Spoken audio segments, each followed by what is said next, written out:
আসসালামাইকুম। Pixel tape by pixel birds. আজকে 17 September daily combo. তো প্রথমে আমরা ডেইলি রিওয়ার্ড ক্লেম করে নিব, তারপর আমরা চলে যাব ডেইলি কম্বো সেকশনে। তো আমাদের আজকে ফার্স্ট কার্ড হলো 14, সেকেন্ড কার্ড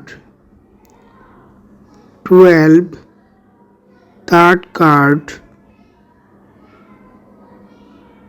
3, লাস্ট ওয়ান 2। আমি আবারও বলছি, প্রথমে 14, তারপর 12, তারপর 3, তারপর 2। চেকে ক্লিক করবেন, ক্লেম করে নেবেন। বরাবরের মতো আর্ন অপশনে গিয়ে জমাকৃত পয়েন্টের সাথে বোনাসটা একবারে জমা করে নেবেন। ধন্যবাদ।